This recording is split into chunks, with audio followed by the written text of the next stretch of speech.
Hola, mi nombre es Robert Mackenzie. Bienvenidos a la Universidad de Chicago, donde un grupo de distinguidos invitados está por ver y discutir el cuarto capítulo de esta serie de Milton Friedman, Libre para Elegir.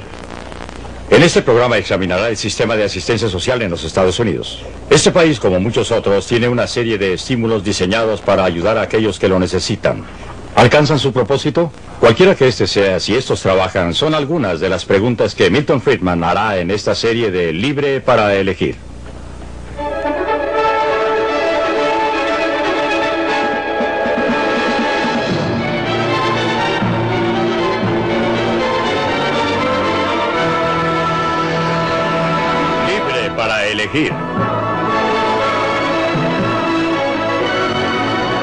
Desde el punto de vista de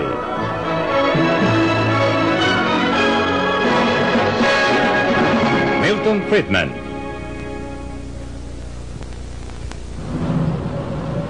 De la cuna a la tumba. Después de la Segunda Guerra Mundial, las autoridades de la ciudad de Nueva York decidieron hacerse cargo del control de las remuneraciones, supuestamente para ayudar a los ciudadanos más pobres. Las intenciones eran buenas. Este es el Bronx, fue uno de los resultados. En los años 50, las mismas autoridades estaban grabando a sus ciudadanos, incluidos aquellos que viven en el Bronx y otras áreas desoladas al otro lado del East River, para subvencionar los programas habitacionales públicos, otra idea con buenas intenciones. Pero los pobres están pagando por ello. Casas con ayuda del gobierno para personas de recursos. Cuando el gobierno, a nivel metropolitano o federal, gastaba nuestro dinero para ayudarnos, pasaban cosas extrañas.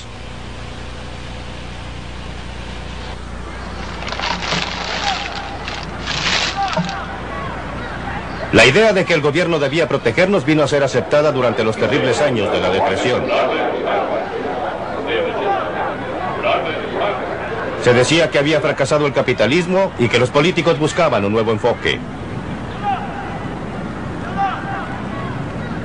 Franklin Delano Roosevelt era candidato a la presidencia. Era gobernador del estado de Nueva York. En la mansión del gobernador en Albany se reunió muchas veces con amigos y colegas para buscar una salida a la depresión. Los problemas del día iban a ser solucionados por la acción del gobierno y el gasto del gobierno. Las medidas que Roosevelt y sus asociados discutieron aquí fueron el producto de una larga experiencia. Algunas de las raíces de estas medidas remontan a la Alemania de Bismarck a fines del siglo XIX, el primer estado en instaurar pensiones de vejez y otras medidas similares por parte del gobierno. A comienzos del siglo XX, Gran Bretaña, bajo la dirección de Lloyd George y Churchill, siguió el ejemplo. También instauró pensiones de vejez y planes similares. Estos precursores del bienestar social moderno tuvieron poca influencia en los Estados Unidos, pero sí la tuvieron en los intelectuales, en las universidades, como los que se reunían aquí con Roosevelt. Las personas que se reunían aquí tenían poca experiencia personal de los horrores de la depresión, pero confiaban en que ellos tenían la solución. En esas largas discusiones, sentados alrededor de la chimenea, tratando de diseñar programas para enfrentar los problemas que surgían de la peor depresión en la historia de los Estados Unidos, era natural que se basaran en las ideas que prevalecían en la época. El clima intelectual producido daba por sentado que el gobierno debía jugar un papel principal en la solución de los problemas, en procura de lo que más tarde llegó a llamarse la seguridad, desde la cuna hasta la tumba. Después de su elección, Roosevelt se ocupó del desempleo masivo como primera prioridad. Se comenzó un programa de obras públicas. El gobierno financió proyectos para la construcción de carreteras, puentes y embalses.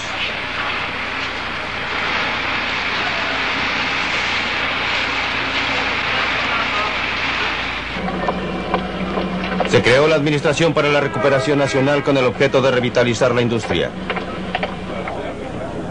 Roosevelt quería ver a los Estados Unidos caminar hacia una nueva era. Se aprobó el Acta de la Seguridad Social y siguieron otras medidas. Beneficios para los desempleados, pagos de bienestar, distribución de excedentes de alimentos. Con estas medidas vinieron obligadamente los reglamentos, la burocracia, tan familiar hoy día, fue entonces una novedad. La burocracia gubernamental creció y ha crecido desde entonces.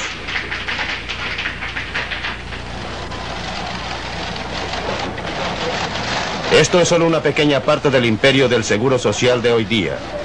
La filial de Baltimore tiene 16 salones de este tamaño. Todas estas personas distribuyen nuestro dinero con las mejores intenciones posibles. ¿Pero a qué costo? Durante los 50 años transcurridos, desde las reuniones de Albany, hemos introducido más y más control sobre nuestras vidas y nuestros ingresos. En el estado de Nueva York solamente estos edificios gubernamentales albergan a 11.000 burócratas que administran programas del gobierno que le cuestan a los contribuyentes neoyorquinos 22.000 millones de dólares. A nivel federal, el Departamento de Salud, Educación y Bienestar solamente tiene un presupuesto más grande que el de cualquier gobierno en el mundo, con la excepción de Rusia y de los Estados Unidos. Pero estas medidas gubernamentales a menudo no ayudan a la gente que debieran ayudar. Está bien.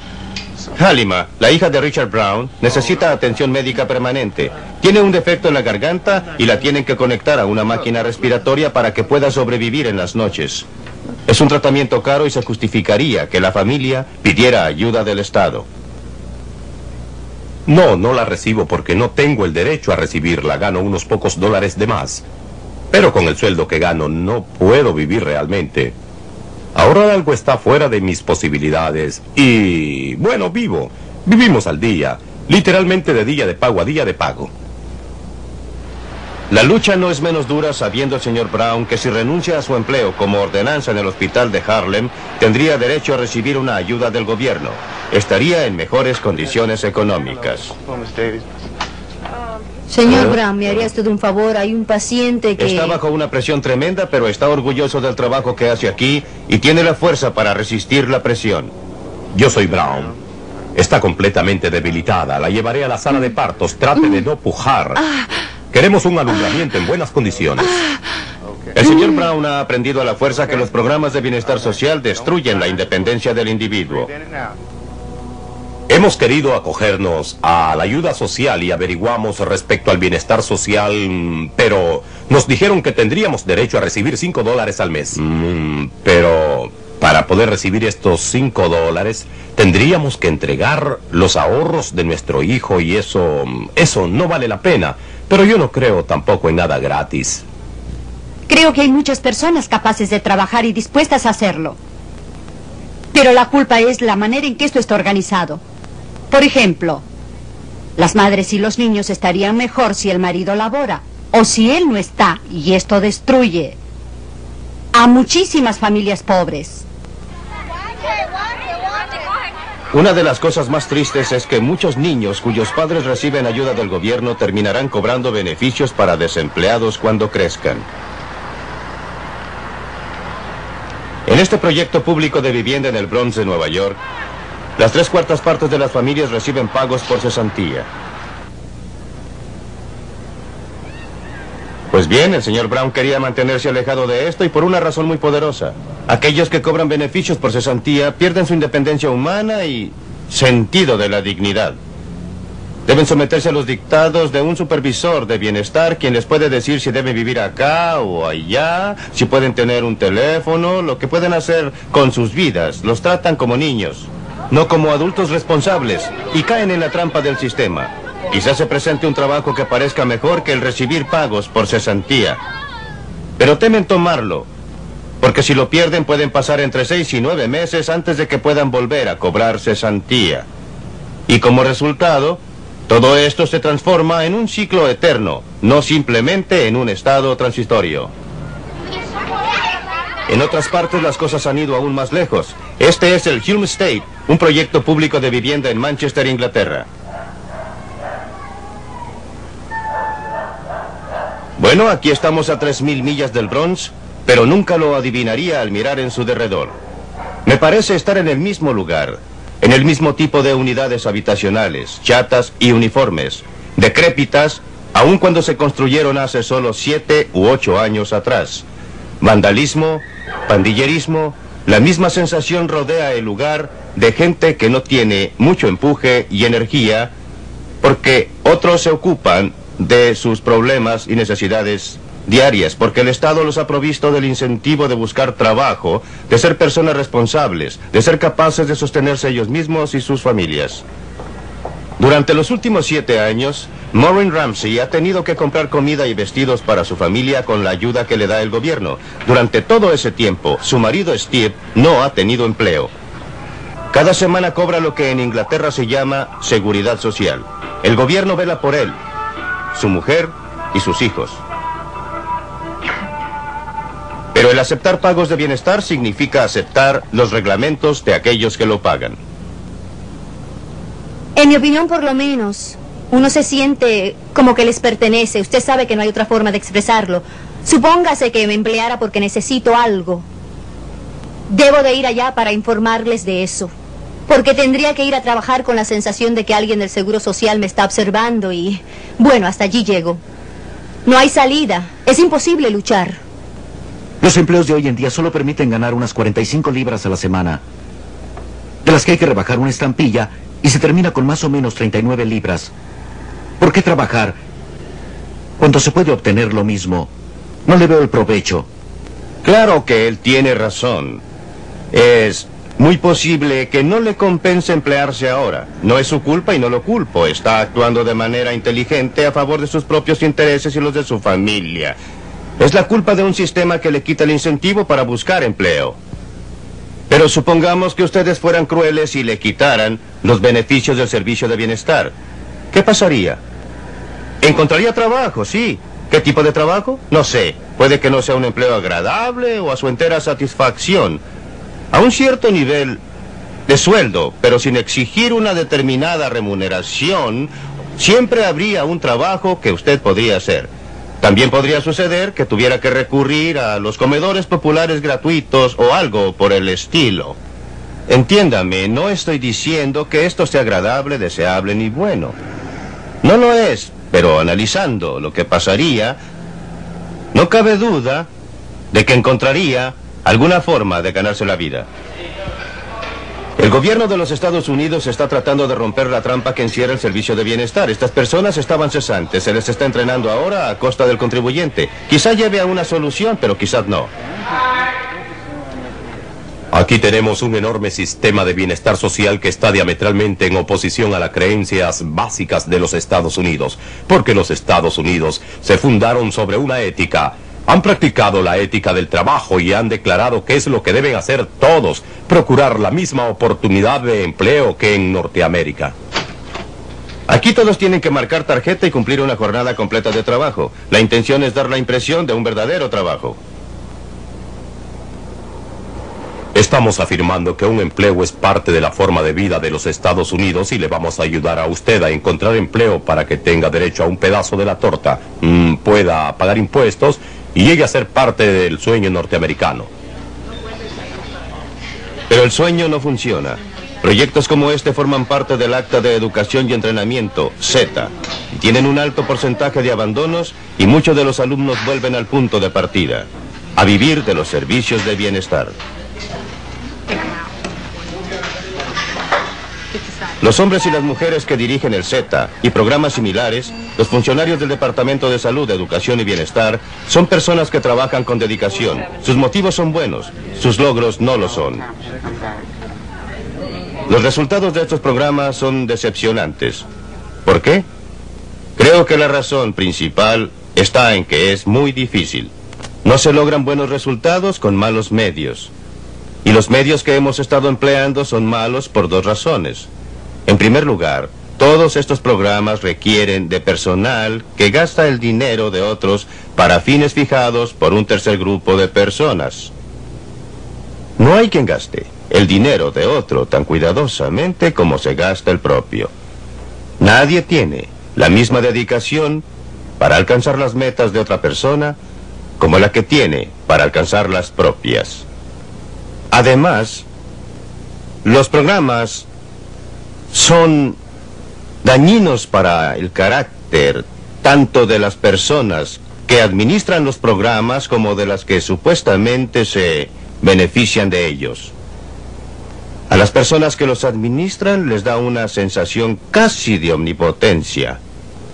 A las personas que supuestamente se benefician los llena de una sensación de dependencia casi infantil. Su capacidad para tomar decisiones se atrofia. El resultado es que los programas llevan a malgastar el dinero. No se logran los objetivos para los cuales fueron estos creados. Pero hay algo más importante aún. Se va socavando la base misma, que es la que mantiene unida a una sociedad decente. Si usted cree que exagero, miren lo que encontró el Health, Education and Welfare cuando decidió hacer una investigación especial de cómo se gastan los inmensos fondos que administra. Simplemente pedimos los planes que tenía el Servicio Médico Nacional para reducir la cantidad de camas. En estas cintas magnéticas que dejan constancia de todos los pagos que se hacen de toda persona que cobra, encontraron pruebas de que una cifra abismante, 7.500 millones de dólares, se habían perdido por malversación, mal empleo y abuso en un año.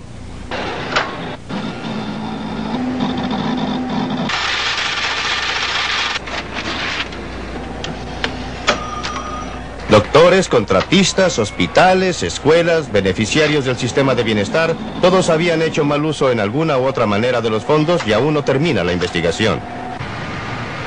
El resultado inevitable de tener un fondo enorme de dinero de los contribuyentes es que todos nos sentimos inclinados a echarle mano.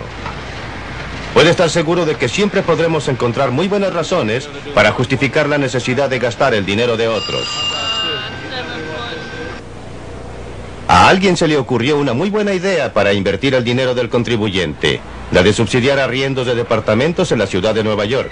Las personas que ocupan estos departamentos pagan algo así como $200 al mes menos del arriendo comercial, y ese subsidio es financiado con los impuestos que paga gente que en su mayoría son más pobres que las personas que viven aquí. No es inusual que ocurra algo así cuando el gobierno trata de hacer el bien con nuestro dinero.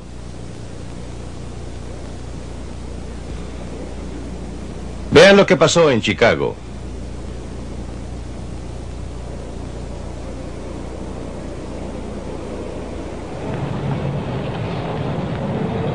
Para la mayoría de los visitantes, la impresión inmediata es de una ciudad rica, próspera y dinámica.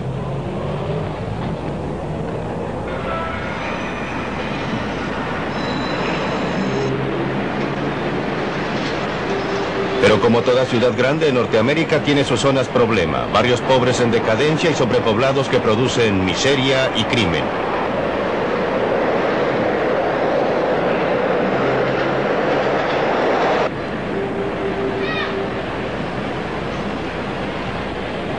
Después de la Segunda Guerra Mundial, algo similar pasó con una zona cerca de Hyde Park. En los años 50 se idearon planes para demoler grandes edificaciones ruinosas y reconstruirlas con fondos del gobierno destinados a un programa de renovación urbana. Iba a ser un proyecto ejemplar que reemplazaría una zona venida a menos por una comunidad integrada. ¿Quién controlaba el gasto de ese dinero del Estado? Fue precisamente mi propia Universidad de Chicago la que sintió que su existencia estaba amenazada por este cáncer urbano y por el crimen que trae consigo. Se utilizaron fondos del gobierno para demoler un área que incluía muchas pequeñas tiendas y casas de familia de escasos recursos. Una vez despojada la zona, la reconstruyeron con fondos privados dotándola de departamentos, casas residenciales y complejos comerciales. Se había eliminado un cáncer aquí, trasladándolo a otra parte. En muchos casos, cuando el gobierno administra grandes donaciones, muchos de los fondos no llegan a las personas o no sirven a los fines a que estaban destinados y tienen que alimentar una gran burocracia gubernamental. Joe Garner formó una organización local de gente de color para proteger sus intereses. Anteriormente los negros habían hecho manifestaciones en las calles para alcanzar sus objetivos. Se iban a lograr ahora en forma pacífica usando dinero del gobierno. Cuando obtuvieron fondos del gobierno, la organización Woodlaw los tomó a su cargo. Los utilizó para construir el tipo de casas que querían. Departamentos de pocos pisos como estos.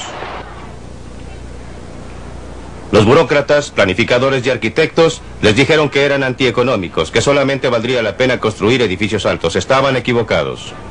Muchos piensan que los desvalidos, si los queremos llamar así, no tienen idea de sus problemas ni de cómo solucionarlos, y que necesitan la ayuda de profesionales de fuera para lograrlo, y nosotros les decimos las pinzas, porque un profesional de fuera no siente en sus entrañas lo que siente una mujer con 6 niños acogida a los servicios de bienestar que tiene que vivir con $100 al mes en un departamento deteriorado. Ella puede proponer soluciones mucho más acertadas. Las intenciones de este grupo comunitario local son buenas. Quieren reconstruir la comunidad según los deseos de la comunidad.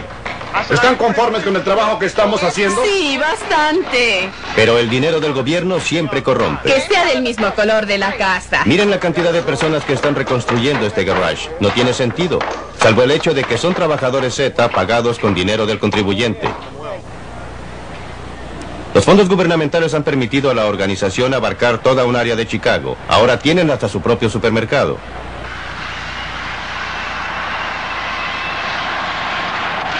Han construido magníficas casas para habitantes de la clase media, muy caras, protegidas por los sistemas más modernos de seguridad. Todo a costa del contribuyente.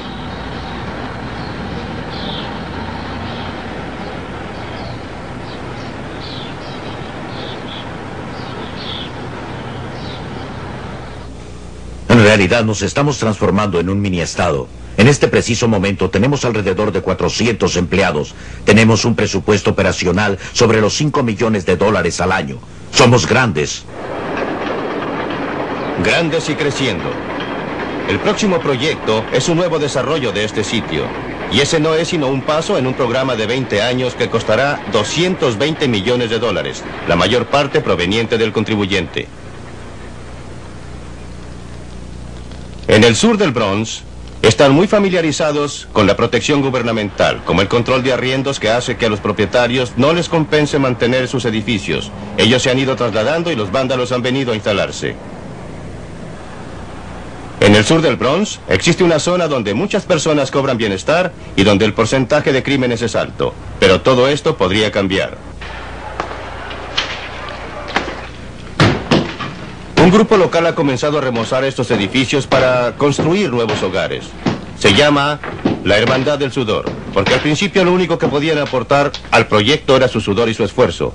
Solo más tarde aceptaron una pequeña donación del gobierno. ¿Cuánto tiempo hace que trabaja en este edificio? Hace 4 meses en este edificio. Por lo que veo, van a arreglarlo todo de arriba a abajo. Exactamente, arreglarlo todo. Tendrán que cambiar toda la instalación eléctrica. Claro, y además levantar paredes nuevas, pisos, cielos rasos, todo nuevo. Trabajar en el invierno, en el verano, trabajar cada vez que podamos. ¿Cuántas personas trabajan aquí? 40 por lo menos. ¿Y cómo los mantiene trabajando?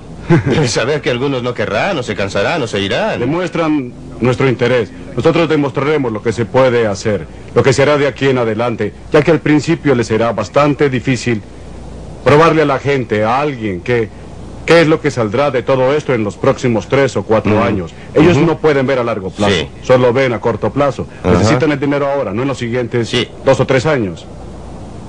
Demostraremos lo que se hará. Es verdad que ahora aceptan un poco de dinero del gobierno, pero hasta hoy han logrado mantener su filosofía original, que la mejor manera de hacer bien las cosas es hacerlas por uno mismo. Me gusta lo que estamos haciendo. Estamos trayendo gente de la calle y dándoles algo por qué luchar. Tendrán su apartamento, se preocuparán de lo que los rodea, tendrán un jardín y tendrán un aliciente por qué luchar. Hasta dejarán de cobrarle al servicio de bienestar social. Podremos darles un empleo y volverán a tener amor propio. A eso se reduce todo, al amor propio.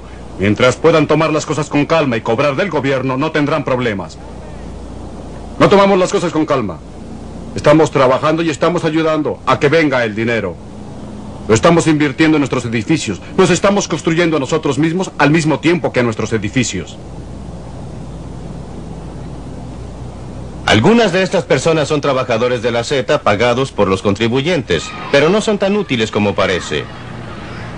Pregúntale a esta gente qué preferiría, a los trabajadores de la Z o el dinero que se les paga.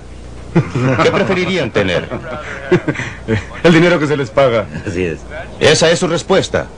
Esa es una ayuda muy cara comparada con lo que podrían hacer ellos con el dinero. Usted da a esta gente todo el dinero que les paga a los trabajadores de la Z y le apuesto que harían 2 o 3 veces la cantidad de trabajo. ¿Me equivoco? Está en lo cierto. Muy en lo cierto. Así es que esta es una manera muy ineficaz de utilizar su dinero. El problema es que tenemos una gran burocracia y ella quiere tomar las decisiones, no quiere que usted decida. Pregúntese a sí mismo cómo se empezó a edificar esta zona. A fin de cuentas era una región bastante respetable, sólida y de calidad cuando se desarrolló. No se hizo a través de un proyecto del gobierno. La construyeron personas, individuos, con el incentivo para levantar esos edificios y ocuparlos. Lo que están haciendo estas personas que vemos aquí es tratar de devolverles esa sensación, esa actitud. Habrá una comunidad mucho más sana aquí si nace de la autocooperación de personas como nuestros interlocutores. No se espera el impulso de una empresa paternalista puesta en marcha por funcionarios del gobierno y burócratas que deberán planificar en gran escala para otros. Debemos hallar la forma de darle a todos los que han caído en la trampa de los beneficios del servicio de bienestar el tipo de iniciativa que tienen estas personas. La mejor, o debería decir la menos mala de las soluciones que he podido encontrar, es algo que se llama impuesto negativo a la renta. La idea es eliminar una gran parte de la burocracia del servicio de bienestar, de los reglamentos denigrantes, ayudar a los pobres, principalmente dándoles dinero. Con el impuesto positivo a la renta, se tiene el derecho a una cierta cantidad de exenciones personales y descuentos, y sobre lo restante usted paga su impuesto. Pero supongamos que no tenga usted entradas. Con el régimen de impuesto negativo a la renta, el gobierno le pagaría una fracción de sus exenciones no utilizadas, garantizándole así una renta mínima. Si usted gana algo, también tendrá derecho a una fracción de sus exenciones no utilizadas y por lo tanto, un mayor ingreso. A medida que suban sus ganancias, el suplemento a su entrada se reducirá más y más hasta que sus ganancias igualen a las exenciones. En ese momento no estará ni pagando impuestos ni recibiendo ayuda. No es un sistema ideal, no es el sistema al que habríamos aspirado, pero es un sistema que tendría como consecuencia eliminar la división de la sociedad entre los que reciben y los que pagan. Una separación que tiende a destruir toda la estructura de la sociedad. Significaría que cada uno podría aprovechar las oportunidades que se le presentan sin peligro de que si por algún motivo perdemos el empleo, pase mucho antes de que funcione nuevamente el sistema. Sería un sistema que nos daría a todos un incentivo para mejorar en forma paulatina nuestras vidas y quizá nos permitiría, con el tiempo, extraernos del embrollo en que sin querer nos hemos metido. Un embrollo en que nos hemos metido con la mejor de las intenciones, pero con el peor de los resultados.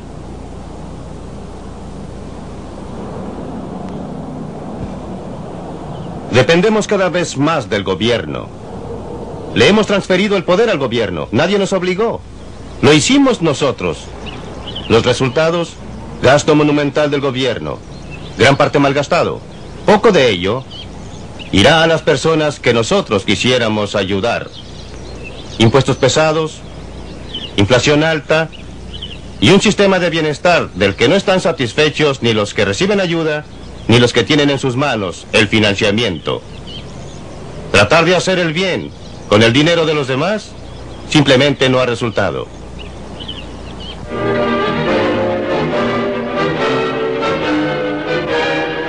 Libre para elegir. Ya empezó la discusión aquí en la Universidad de Chicago, así que vayamos a ella. Mientras veía la película, mi sensación de enojo crecía. Enojo porque la posición que allá se expuso no reconocía que el sistema atacado era necesario dentro de nuestro sistema capitalista de libre empresa. Este sistema, por su propio fracaso, produce pobreza y requiere, por lo tanto, la intervención del gobierno en el interés de aquellas personas que han caído en la trampa de la pobreza. Así es que mientras miraba la película y escuchaba las declaraciones del Dr. Friedman, me enojé porque solo se ha contado la mitad del cuento y creo que, otra vez, estamos culpando a una víctima, esta vez a un sistema, el sistema de bienestar, y todo por el hecho de que otros sistemas no han operado en beneficio del pueblo. Veamos otras reacciones a esa declaración de tratar de hacer el bien con el dinero de los demás simplemente no resulta. El sistema de bienestar está socavando las bases mismas de la sociedad. Tom Sowell. Mi reacción fue al revés. Mi furia se dirigió a lo que se había hecho en esta ciudad. Yo crecí en ella en condiciones muy distintas durante el período más malo del capitalismo, en el que no existían estas preocupaciones humanitarias, pero que era posible que la gente fuera mejorando y saliera de esa pobreza.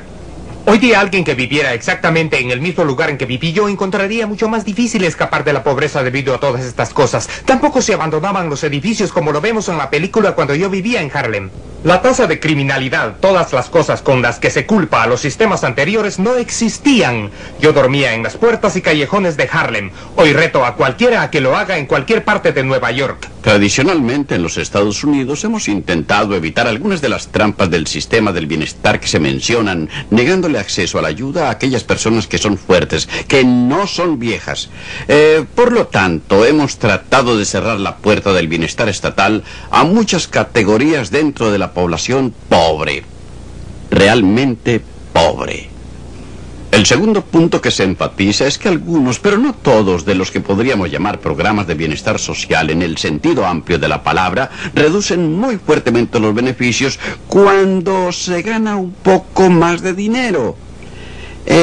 Y creo que es precisamente ese hecho que quiero señalar, el problema principal que resalta en la película, pero que no es común a todos los programas de bienestar que se me vienen a la mente. Cuando fracasa la familia, cuando el sector privado fracasa en su intento de crear empleo, se encuentra uno con que la gente está cesante y lentamente cae en la necesidad de pedir ayuda para poder subsistir.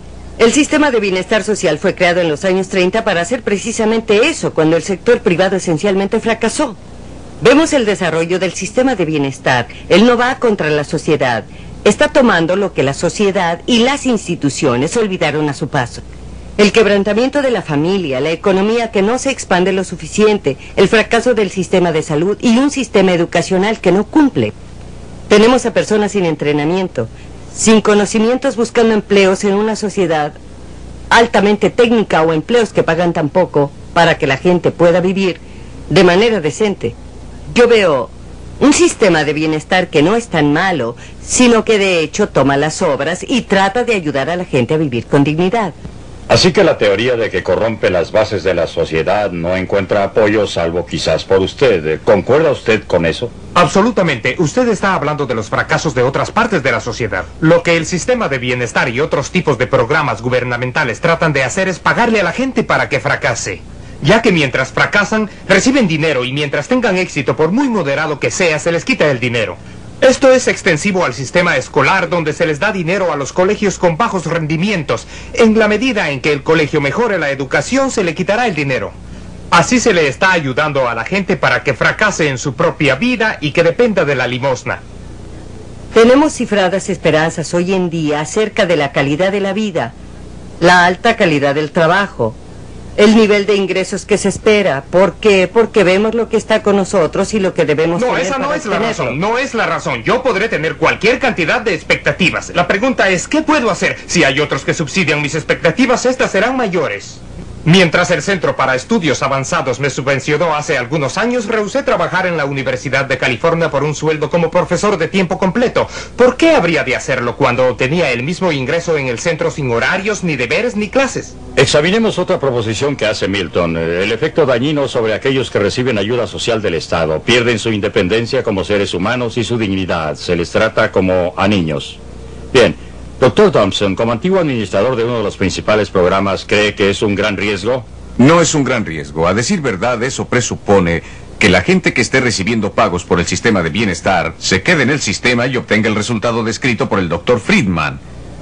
La verdad es que nuestro programa AFDC a través del país y principalmente en la ciudad de Nueva York, cada año están abandonando alrededor de 1/3 de los inscritos en el bienestar social. Ahora bien, si estas personas estuvieran tan destruidas por el sistema, cuando se retiran no se emplearían o no podrían seguir en sus trabajos. Tampoco podrían zafarse del sistema estatal de bienestar por 6 meses, 18 meses o 24 meses. Por lo visto, entonces hay un error cuando se mira a la gente y lo que hace. Los pobres, como usted sabe, no son distintos a nosotros que no somos pobres. Y sus motivos para ser autosuficientes Y ocupar un lugar y ascender en la escala económica no son diferentes de los que tenemos nosotros. Y no dejarán que el sistema... Usted recuerda, doctor Friedman, los organismos de protección a los derechos al bienestar que se negaron a dejarse aplastar por el sistema. Nosotros dimos vuelta a las políticas, ¿no es verdad, doctor? Usted lo sabe. Usted y yo concordamos completamente. Las personas que son pobres y cobran bienestar no son diferentes de los demás que no cobran. ¡Claro que no! Son seres humanos y merecen todo el apoyo y toda la posibilidad de lograr sus propias metas. Pero el sistema de bienestar los hace cambiar su modo de ser, les hace cambiar en su interés. ¿Por qué muchos renuncian a los beneficios, Milton? No, las cifras son cifras y debe tenerse cuidado con ellas. El hecho de que un tercio se renueva, un tercio no significa que la mitad no esté en ellas permanentemente. La gente se acoge, se retira, se acoge y se retira. Es necesario tener las cifras. Las últimas estadísticas, doctor Friedman, muestran que el 34% de las personas acogidas al FDC lo están durante 5 años o más. Y cuando uno piensa en el propósito del programa AFDC, que fue la educación y la manutención de los niños, niños indigentes, niños menores, yo le diría a usted que 5 años no es un tiempo demasiado largo para que una madre y sus hijos tengan que depender del sistema de bienestar. Pensemos en otro. Nosotros tenemos un programa en Pensilvania para la mayoría de aquellos que no obtienen ayuda del programa AFDC, Programa de Asistencia General, donde menos del 15% permanecen más de 18 meses. Por lo que tenemos una constante renovación. Básicamente tenemos hombres jóvenes que se acogen al sistema de bienestar después que se les termina el pago por cesantía y que se alejan cuando tienen la oportunidad de un empleo. Esto, usted sabe, creo que el porcentaje de personas acogidas al bienestar social es una minoría en el total del país. Eso no significa que el sistema como se define hoy en día y los programas aprobados no se contradigan a menudo, y soy la primera en concordar con el doctor Friedman en que algunos de los programas efectivamente se contradicen. Pero, sin embargo, creo que es demasiado decir que transformamos a la gente en niños desvalidos. No recuerdo haber hablado jamás con alguien acogido al bienestar social que no pensara que lo trataban como a un niño. Bueno, yo creo que uno debería hacer una distinción entre un sistema que se formó para ayudar al pueblo y las personas que están empleadas por el sistema de bienestar público en el país. Y uno encuentra muy pocas personas preparadas para ayudar a los demás. Hablo de las personas, de los empleados sin entrenamiento. Personas que no están preparadas para ayudar a la gente, los llamados trabajadores sociales. No son trabajadores sociales, no tienen ni la técnica, ni las aptitudes, y algunos de ellos ni el interés siquiera. Por ello creo que uno debe separar la infraestructura conceptual correspondiente al sistema diseñado para ayudar a la gente de lo que el país y la comunidad realmente hace para poner en práctica los programas. ¿Separando la esperanza de la realidad?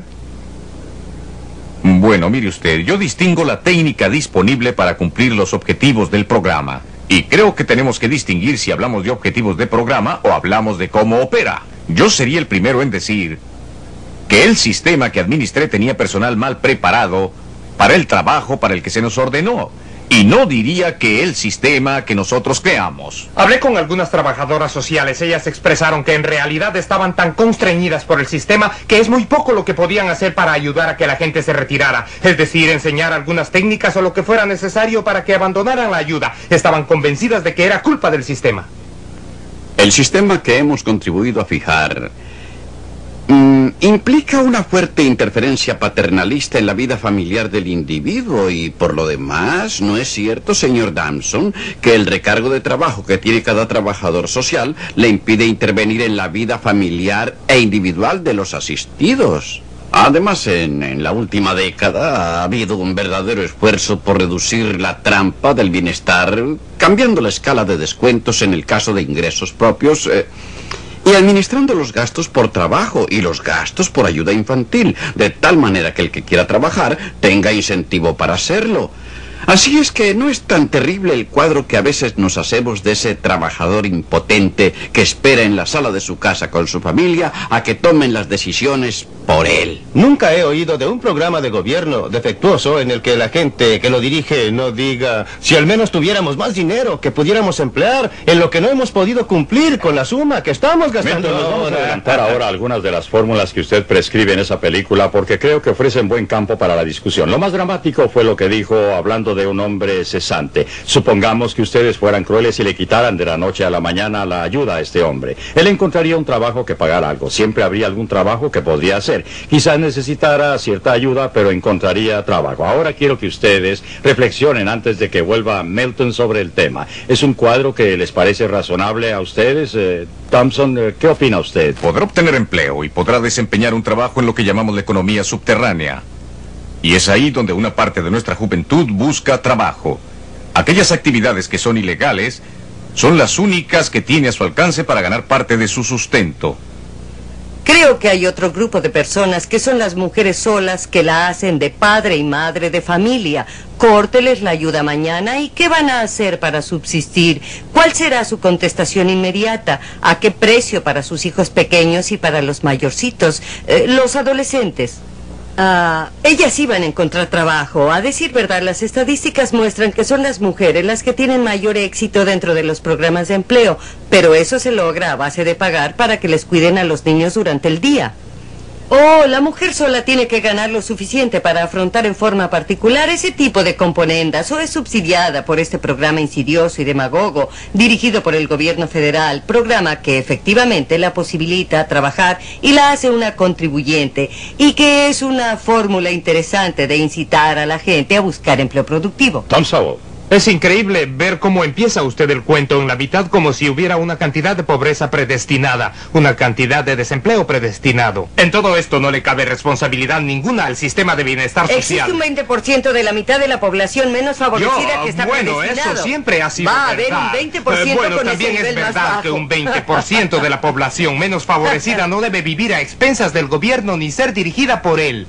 Usted mencionó a una mujer a cargo de toda la familia. Muchas de estas cargas vienen sin contar a la mujer mayor que es madre de embarazos adolescentes. Y no hay una cuota predestinada a embarazos de adolescentes. Yo crecí en una época en que la gente, y especialmente los negros, eran bastante más pobres que hoy en día. Encaraban mayor discriminación que hoy. Y la tasa de embarazos de adolescentes era entonces más baja que en la actualidad. No creo que haya una cantidad predestinada de embarazos de adolescentes, ni cantidad predestinada de maridos desertores.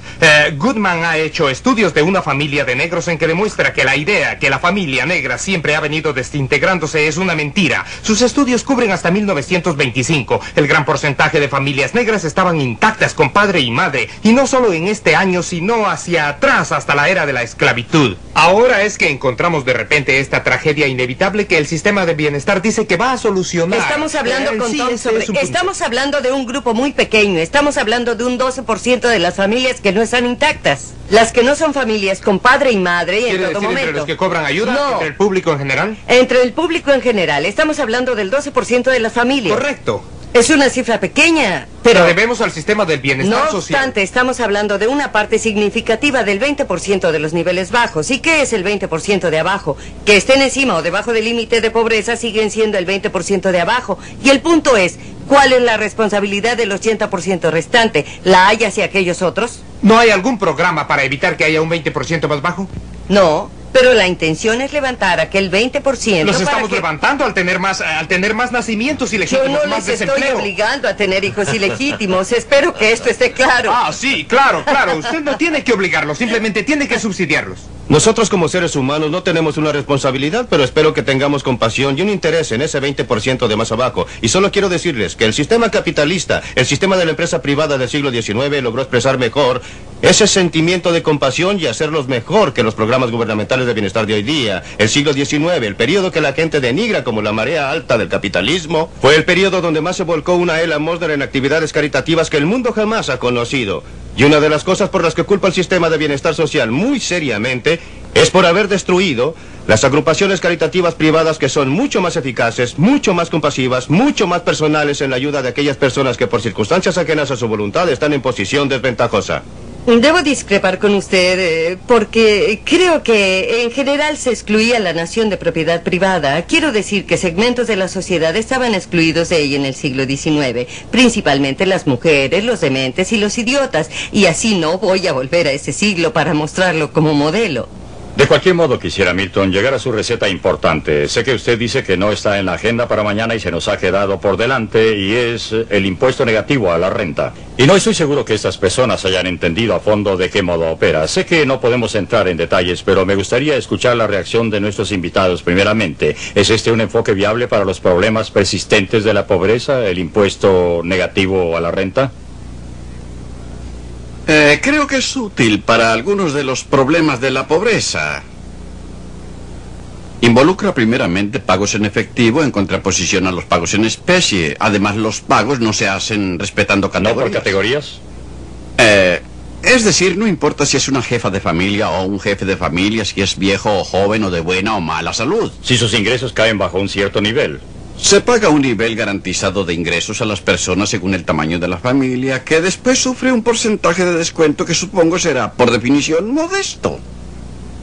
Ahora la pregunta estriba en cuántas cosas quiere reemplazar con tal programa de impuesto negativo al ingreso del derechohabiente. ¿Reemplazaría todo? Este punto vale la pena que lo precisemos. ¿Eliminaría usted casi todas las demás formas de ayuda social si lograra implementar este programa?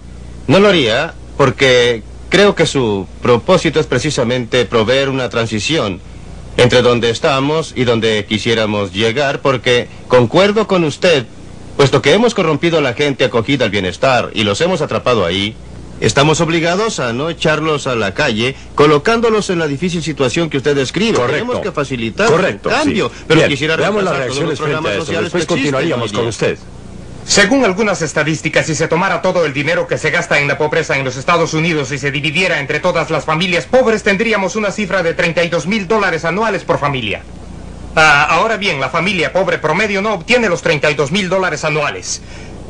Y es obvio que alguien entre la tesorería y esas familias está sacando mucho de ese dinero. Y simplemente pienso que si se eliminara al intermediario, como dicen los anuncios comerciales, habría mucho beneficio tanto para los pobres como para los contribuyentes. Apoyo el concepto del impuesto negativo a la renta y sus objetivos. Quisiera mencionar, sin embargo, que administrativamente hablando estaríamos creando otra máquina burocrática. Alguien tiene que calcular los ingresos. Alguien tiene que decidir cuándo reembolsar a las personas el dinero al que tienen derecho. Se presenta un retraso entre el tiempo en que se devuelve la ganancia y el del reembolso. Hay una serie de problemas que yo estoy de acuerdo en que se encaren, pero una cosa es cierta, sí señor, no se va a eliminar el intervencionismo del gobierno. El punto que quisiera aclarar es dónde quedan los niños, cuáles son sus derechos en el plan del impuesto negativo sobre la renta, y no estaríamos nosotros, por el hecho de aplicar un impuesto negativo, subsidiando lo ilegítimo por lo que Tom Sowell tanto se preocupa. La mayor razón por la cual hoy en día no es posible tener impuesto negativo a la renta es debido a que la burocracia estaría sin trabajo. Y estos son los principales objetivos. Así fue expuesto por el que ahora es senador Paul en su libro titulado El programa Richard Nixon. El mayor obstáculo que tuvieron para ponerlos en práctica fue la burocracia del Seguro Social. Así que no creo que si pudiéramos poner estos programas en práctica, los problemas serían serios. Creo que otra presunción acerca del impuesto negativo, y en la que no estoy completamente de acuerdo, es acerca de ese mínimo entendimiento que tiene la gente de cómo gastar el dinero. Ellos buscan en el mercado un medio de satisfacer sus deseos, y yo personalmente como economista podría decir que toda persona desde los 4 a los 100 años sabe cómo gastar el dinero para satisfacer todos sus deseos. Y no, es por eso que me esa es opongo la a que clase la de gente... gente que no va a estar en condiciones. Pero ese es un problema menor, es un problema de actividad privada y caridad privada. Pero una cosa es segura: ellos están gastando su propio dinero, y cualquiera que sean sus conocimientos Ellos sobre están cómo gastando mi ahorrarla, dinero, y quiero hacer valer mis créditos. pero quedaría una etapa menos. En este momento, el trabajador social está gastando el dinero del señor A para ayudar al señor C. Y hay un tremendo escape, como lo dice Tom Sowell. La discusión no es si las personas acogidas al bienestar social o de bajos ingresos saben cómo gastar efectivamente su dinero. Hay que dilucidar cuánto es lo que ellos obtienen en comparación con el gasto que hacen los burócratas. Comparar algo con la perfección o con un estándar arbitrario no soluciona nada. Lo mismo vale en el sector educativo. Lo que se oye es, ¿podrían las familias seleccionar los colegios de sus hijos con un sistema de bonos, por ejemplo? La pregunta es, ¿llegarían de alguna manera a hacerlo peor de lo que los burócratas lo están haciendo en el sistema de educación pública? Abordamos el tema de educación en otro programa. Bob Landman. Quiero molestarlo con algo que dijo usted sobre que la mitad del dinero no llega a los pobres o algo por el estilo. Eso no deja que el público piense que todo ese dinero va a parar al bolsillo de los administradores. Mucho de esto va a parar a los bolsillos de los que no son pobres. La Seguridad Social paga la mitad de sus beneficios a personas que sin él no estarían en la pobreza. El seguro contra la cesantía paga alrededor de 2/3 de sus beneficios a personas que no son pobres. Y esos son programas de bienestar o contra la pobreza. Por eso las estadísticas presentan una discrepancia tan espantosa entre la cantidad total y lo que reciben efectivamente los pobres. Bueno, yo creo que es un punto muy válido, porque se supone que no estamos creando los beneficios de cesantía y de seguridad social para mantener a los ricos más ricos. Pues bien, aquí volvemos al gran debate filosófico que deberíamos sostener. Es fácil simplificar las cosas y decir que todos estos programas, incluidos los de escuelas públicas, están para ayudar al pobre y solamente al pobre. Pero yo estaba diciendo... Mencionaré un argumento en favor del impuesto negativo a la renta, el de que permitiría en mayor medida circunscribir los pagos por beneficios a quienes corresponden. ¿Cierto? Y cortaría los beneficios que muchos esperan poder obtener ahora, no como ayuda pública, sino como seguro social, con el significado que tiene este término hoy en día. Bueno, para contrapesar la desilusión de las expectativas en que una generación ha basado sus vidas, pero sin que haya que seguir por toda una eternidad con tal de salvar a una generación transitoria.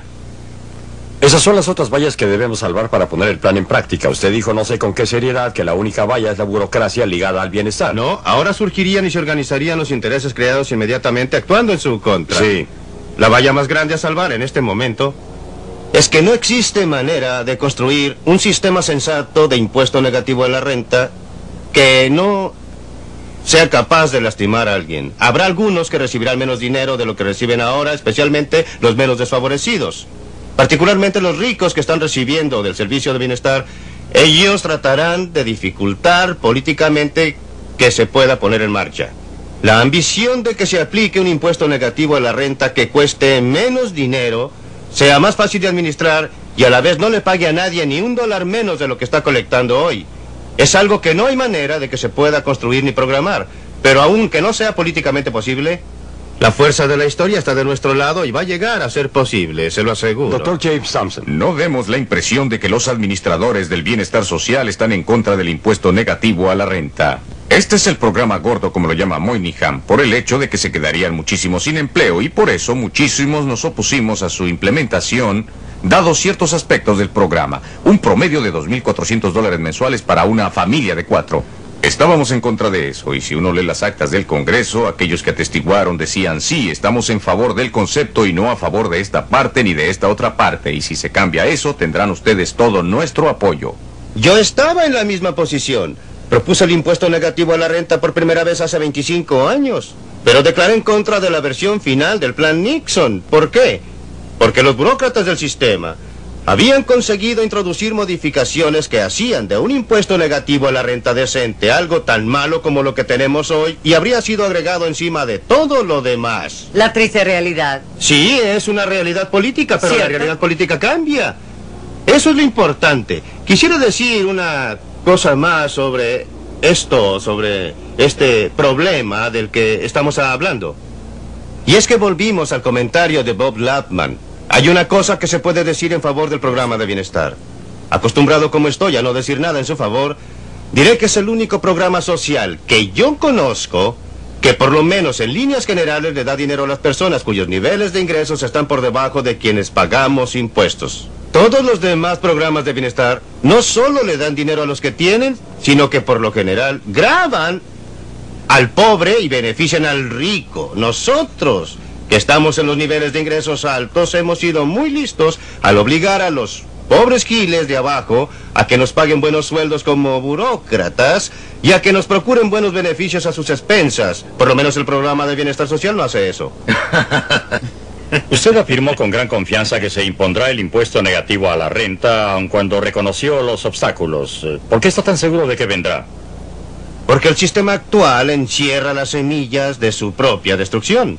No hay manera a mi juicio, que un sistema construido como el actual pueda evitar el crear más y más problemas sociales y será necesario hacer algo. Nadie ha propuesto una alternativa. Que yo sepa, no existe una alternativa efectiva al impuesto negativo a la renta. Y es por eso que lo descartan y vuelve a surgir, lo vuelven a descartar y vuelve a surgir. Finalmente hizo la pregunta de si era concebible que una democracia industrial moderna como la nuestra puede existir sin algún sistema bien elaborado de bienestar en su base. ¿Qué piensa usted, señora O'Bannon? Pienso que sería imposible, principalmente porque yo creo que los programas de bienestar muestran los valores de esta sociedad. Y si no fuese así, habría habido una asonada hace ya tiempo. Sí, hay protestas por su costo y creo que eso se debe principalmente a que las tasas de inflación socavan el verdadero poder comprador del ingreso del contribuyente de clase media. Pero creo que en ningún nivel podríamos desligarnos de la necesidad de preocuparnos. La necesidad de tener que preocuparnos día a día, y en una sociedad técnica, industrial moderna como la que tenemos, el sistema de impuestos y de gobierno es posiblemente la única alternativa variable. No creo que podamos zafarnos de él, no creo que veamos nuevamente esas instituciones caritativas privadas que toman el dinero que doy o no doy libremente y que hacen algo efectivo o no en las vidas de las personas a cualquier nivel. No creo que tenga nada que ver con que la sociedad sea moderna, tecnológica o industrial. Tiene que ver con una ideología y en particular con una ideología que es muy fuerte entre intelectuales académicos o en los medios de difusión. Y creo que a medida que pasa el tiempo y hayan más y más ideas inteligentes que reemplacen el tipo de visión que existe hoy, cambiará el clima político que se interpone ahora en el camino a la reforma. Jim Thompson. No creo que pueda eliminar el sistema, pero me interesa el sistema de bienestar y me interesa la última declaración de Tom sobre académicos y teorías, etc. Olvidamos que estamos hablando de personas y no podemos encerrarnos en nuestra torre de marfil y hablar de si este sistema funcionará y con lógica o sin ella, ¿por qué no funcionará? A la vez que hay masas fuera del sistema del que usted y yo formamos parte. Y de alguna manera tenemos que asegurarnos de que podremos cuidar de esa gente y que el no lograrlo, claro está, significará que su seguridad y mi seguridad y la vitalidad de este gobierno y de nuestro país estarán en juego. El alcalde de Nueva York me preguntó cuando tuvimos una huelga lo que haría si no fuera posible entregar los cheques a la gente cuando nuestros trabajadores fueran a la huelga, y le dije que después del primer mes el caos, y él me respondió, ¿qué quiere decir con eso? Y yo le contesté, ningún hombre o mujer en esta ciudad de Nueva York, y eso lo incluye a usted, señor alcalde, estará seguro si no podemos cuidar de ellos. Dejaremos esta discusión con la esperanza de que puedan estar con nosotros para el próximo programa Libre para Elegir.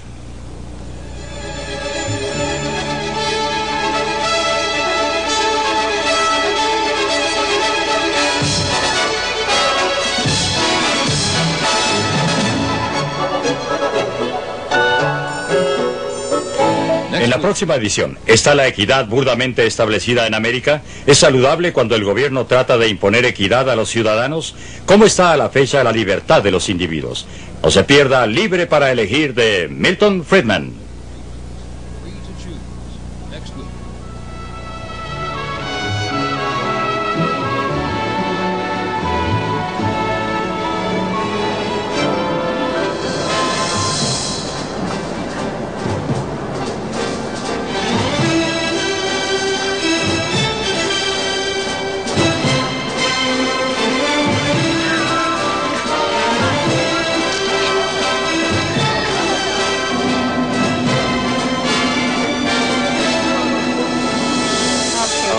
So everything's gonna be fine. Just keep breathing in and out. Try not to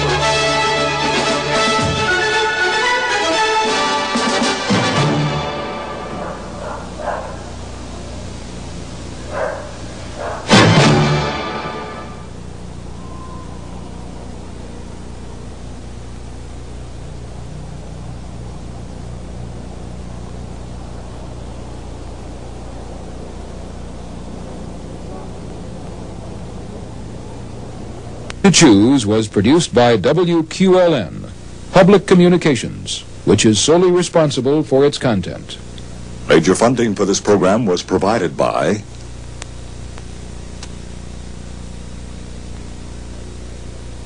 additional funding was provided by